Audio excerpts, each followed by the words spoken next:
February 1815. A small flotilla slips quietly across the Mediterranean, west of Elba. Its most important passenger, a former emperor, now a fugitive, embarked on the greatest gamble of his astonishing career. Napoleon Bonaparte was the greatest general of his age. His armies had once dominated Europe. But just 11 months earlier, at the end of a 10-year conflict that left millions dead, he'd finally been comprehensively, disastrously defeated. The great powers of Europe had hoped to consign Napoleon to history, giving him the tiny island of Elba to rule, and restoring France's Bourbon monarchy. But the Emperor of Elba soon became restless. Whispers reach him that France's new king is despised, and many wish for his return. That his enemies, Britain, Russia, Prussia, and Austria, have turned on each other, and may have plans to move him to a more remote location. Napoleon will be no mere spectator to his own fate. His faith in his own destiny is undiminished. Napoleon will act and roll the dice of fortune once more. He will make a daring bid to reclaim his throne and restore France to glory, even if it means plunging all Europe into war once more. But Napoleon's quest may be over before it begins.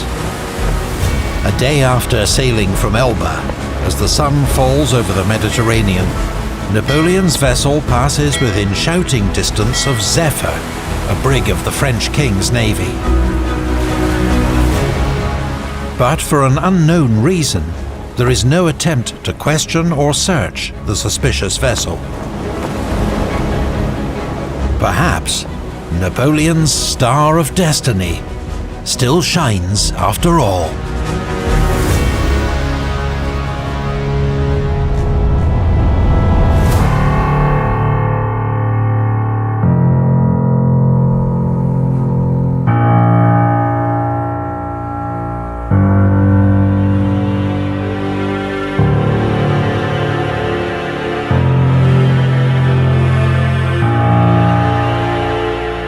On the 1st of March 1815, Napoleon lands at Golfe-Juan with 1,000 grenadiers of his Imperial Guard.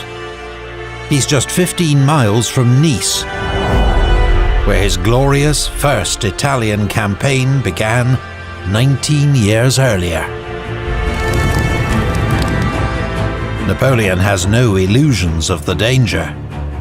He must win support and turn the tables on his enemies before they trap and arrest him, or worse.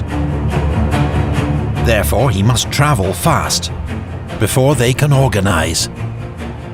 Aix, on the main road, is a royalist stronghold, so Napoleon takes a more mountainous route to the east. He and his entourage travel 190 miles in 6 days along narrow, winding tracks. There is snow and ice and sheer mountain cliffs. Napoleon, now 45 years old, has to travel on foot for much of the journey. Sometimes he stumbles and needs assistance. The contrast to the youthful First Consul Bonaparte of 1800 crossing these same mountains is stark. As he moves north, things start to improve. At Sisteron, Napoleon is welcomed by the mayor. At Gap, he is cheered by crowds. But then, on the 7th of March, outside Grenoble, the road is blocked by French troops sent by the king. The Fifth Line includes many veterans of the Empire, men who have served under Napoleon's command. There is a standoff. the Emperor's grenadiers implore the Fifth to join them. Then Napoleon himself steps forward, throwing open his grey coat. "Soldiers of the Fifth, if there is one among you who wishes to kill his Emperor, he can do so. Here I am." A royalist captain gives the command, "Fire!" There is silence. Then, cries of "Vive l'Empereur!" ring through the regiment. They are won over. "On my march to Grenoble, I was an adventurer," Napoleon later recalled. "In Grenoble, I once again became a sovereign."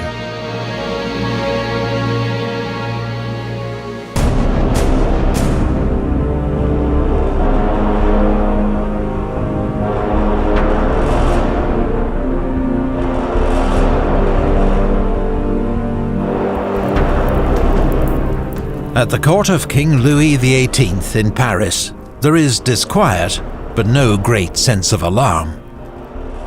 An outlaw adventurer and his small band of followers are surely no threat to the French state.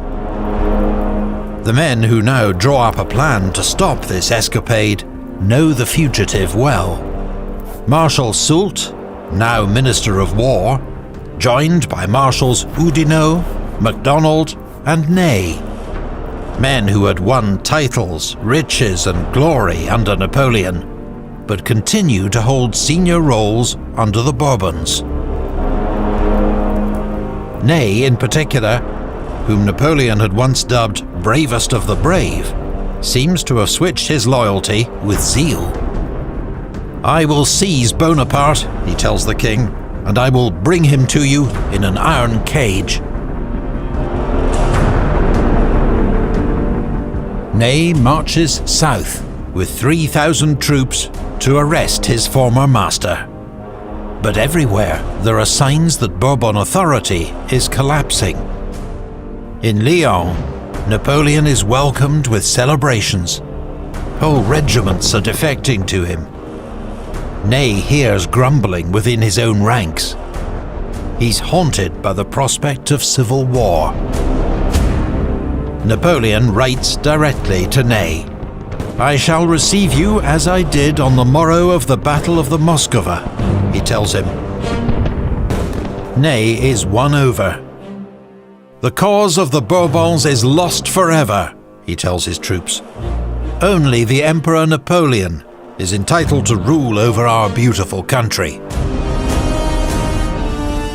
There are cheers amongst his men as he orders them to turn around and march on Paris. Ney's defection is the final straw for King Louis. On the 20th of March, he flees the Tuileries Palace, heading for safety in the Netherlands. That evening, Napoleon enters Paris.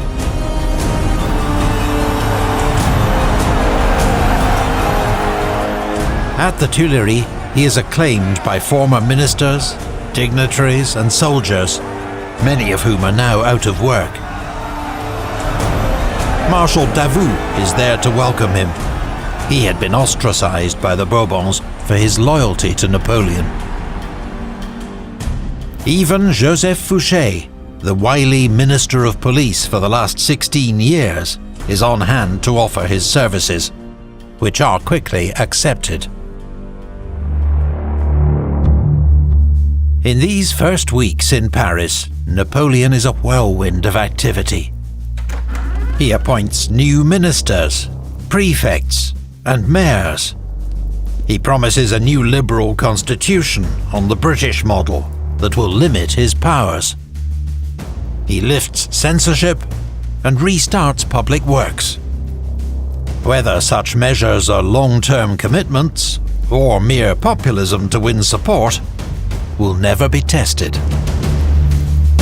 Bonaparte loyalists across France burst into activity, but many others are more cautious, preferring to wait out events.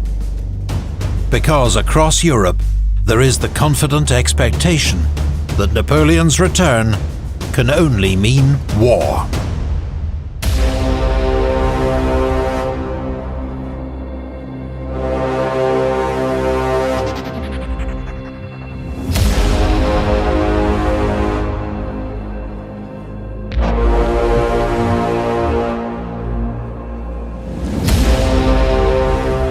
previous year, 1814, had seen Napoleon defeated by a giant coalition of his enemies after a decade of war. After their victory and Napoleon's exile to Elba, these powers met in one of history's first great international summits, the Congress of Vienna, to decide Europe's future. But without the threat of Napoleon to bind the coalition together, old rivalries and suspicions soon re-emerge. There are bitter disputes about territory and sovereignty. A break between them, even war, seems a distinct possibility. But when the Allied monarchs hear that Napoleon has landed in France, they do not hesitate.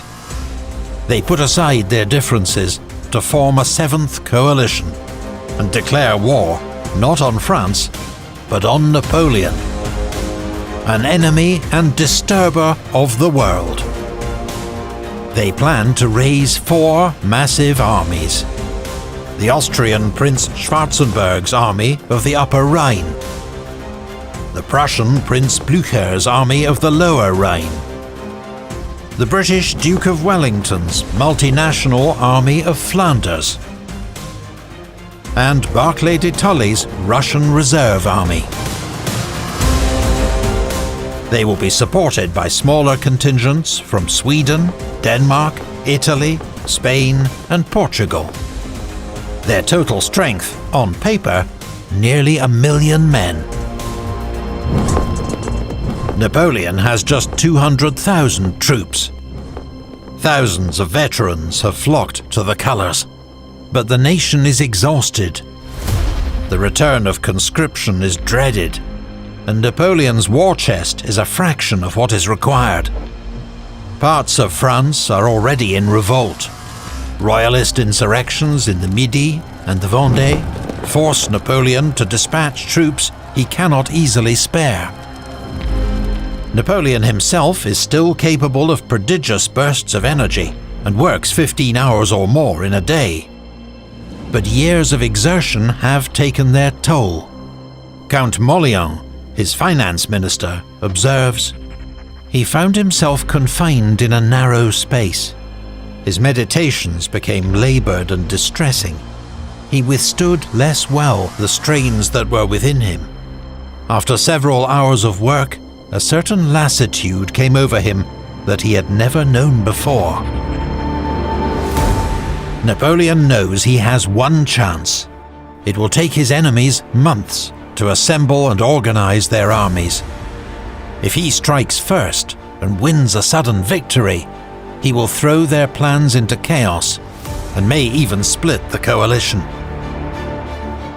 He begins planning a lightning offensive against the targets within closest reach, the coalition armies of Blücher and Wellington, just across the frontier in Belgium, part of the new United Kingdom of the Netherlands.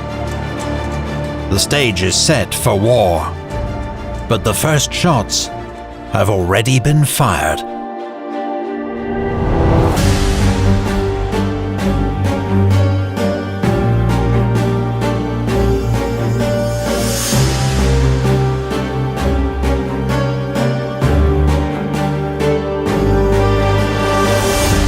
While Napoleon was still marching on Paris, on the 15th of March 1815, Joachim Murat, King of Naples, former Marshal of Napoleon's empire, and his brother-in-law, had declared war on the Seventh Coalition.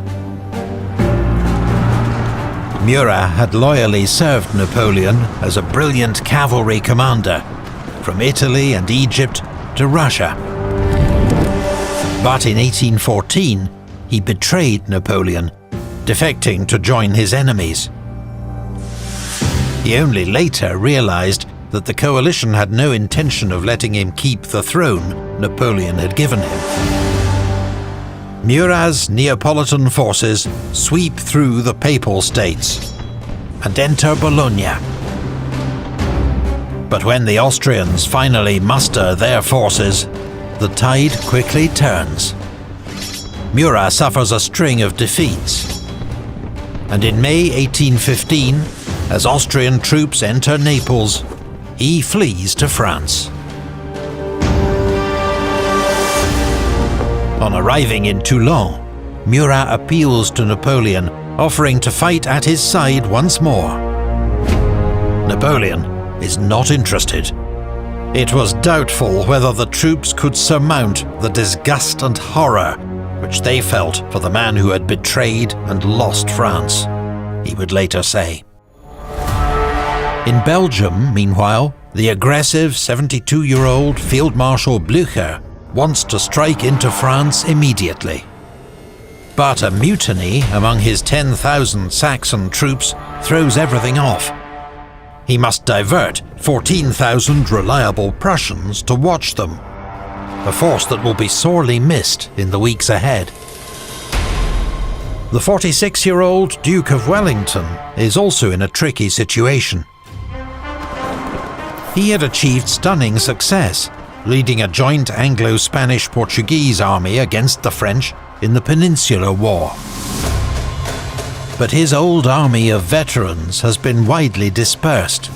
Now he commands a mixed force of British, Dutch, Hanoverian, Brunswick, Nassau and Belgian units. A few are reliable, but most are untested. Some are even suspected of loyalty to France. These troops are now spread thinly, watching the many possible routes into Belgium. But the coalition does have one strength on this front.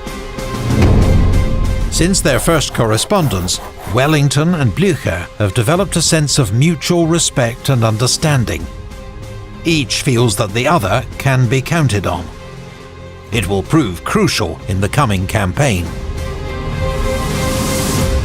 By early June, reinforcements have brought their combined strength to 230,000, and a joint invasion is being discussed. Neither expects that they are about to be attacked.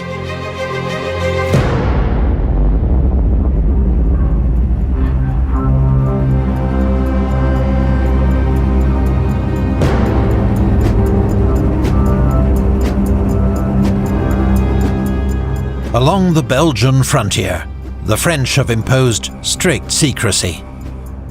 Civilians are not permitted to cross the border. French troop movements are hidden. Misinformation is spread. On the 12th of June, Napoleon makes a conspicuous public appearance in Paris, then quietly slips away and races off to join the army. The French Armée du Nord is 128,000 strong, divided into 5 corps, a cavalry reserve, and the Imperial Guard. Though it includes many veterans of Napoleon's campaigns, it's a far cry from the Grande Armée of 1805. Supplies are scarce, hard cash even more so.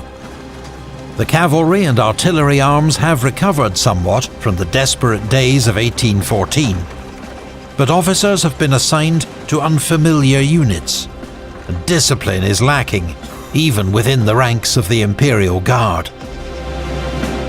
Above all, Napoleon faces a crisis in leadership. Of the 26 marshals he'd created under the Empire, 3 have been killed in action. 4 have switched allegiance or disavowed Napoleon. 4 stand by new oaths of loyalty to the Bourbons.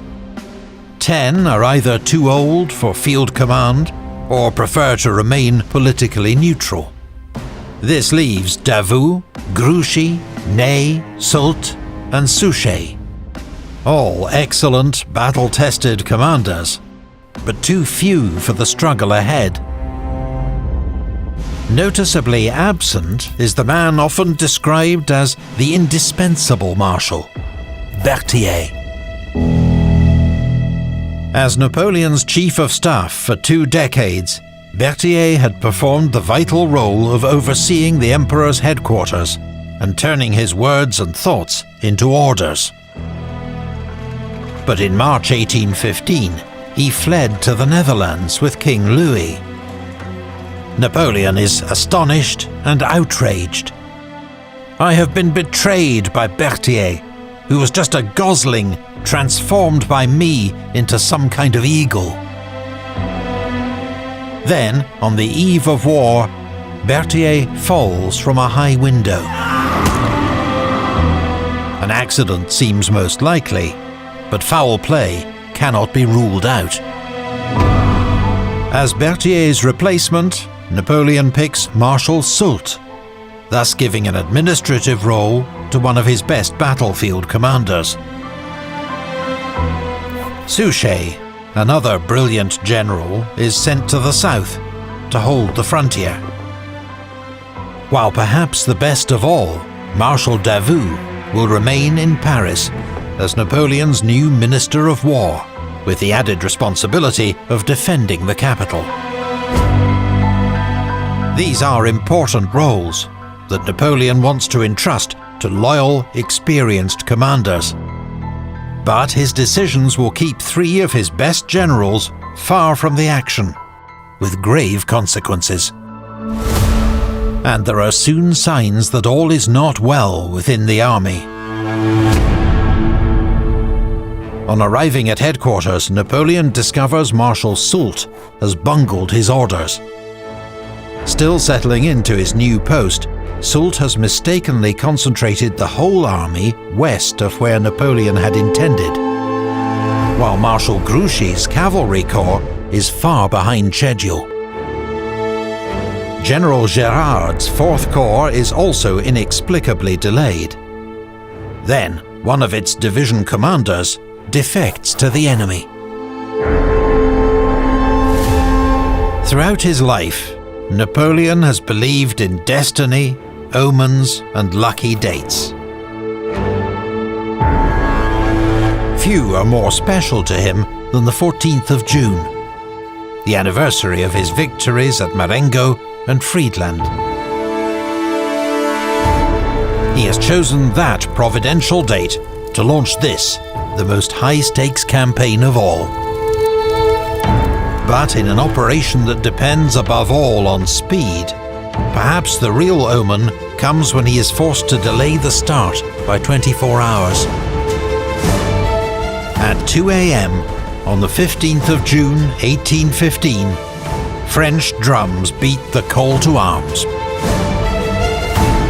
As dawn approaches, the 1st battalions cross the frontier at Charleroi. Prussian sentries race away to inform Wellington and Blücher. Napoleon's final campaign has begun. Have you ever watched one of our Napoleonic battle videos, maybe Eylau, Borodino, or Leipzig, and wanted to take command of those little blocks of infantry and cavalry and refight the battle your way? Great news! Our sponsor, Lines of Battle, gives you the chance to do just that. Lines of Battle is a deep tactical war game in which players must master the sophisticated art of Napoleonic warfare. This is your chance to become a true 19th century tactician in the mold of Davout, Wellington, or Napoleon himself. Issue precise commands, manage formations and morale, and outmaneuver the enemy across historic battlefields. You can wage your own solo campaign or take on human opponents in competitive multiplayer battles, in everything from skirmishes to grand historic battles. This is a game built by military history fans for military history fans. That's why they focused on creating a competitive tactical experience set in the Napoleonic age. A game that rewards clever troop deployment and smart decision-making. And those who consider terrain, morale, troop types and formations as they pursue their objectives. Lines of Battle will be available for early access on Steam with a target date of November 2026. But by adding Lines of Battle to your Steam wishlist right now, you're supporting this project in the best possible way. Just use the link in our video description. Why Why not join the Lines of Battle online community to discover tournaments, feature matches, tutorials and strategy guides, plus an active Discord community 10,000 strong, discussing Napoleonic strategy and preparing for battle. As an epic history viewer, you know all about the decisions that separate victory from defeat. Lines of Battle gives you a chance to put that knowledge to the test. So don't just watch history, command it with Lines of Battle. Thanks to our series historical consultant, Dr. Zack White, host of the Napoleonic Wars Podcast. And thanks also to the Patreon supporters who help to make this channel possible. From builders such as El Fuego de Alpha, The Lords and Garrett Shimamoto, to citizens like Cameron Walsh, Adam Rain and Rafael Moreno, and heroes like Eric Yardley. And now you can also support the channel by joining the ranks of the Grognards, our valued YouTube members who gain access to loyalty badges, custom emojis and merch discounts.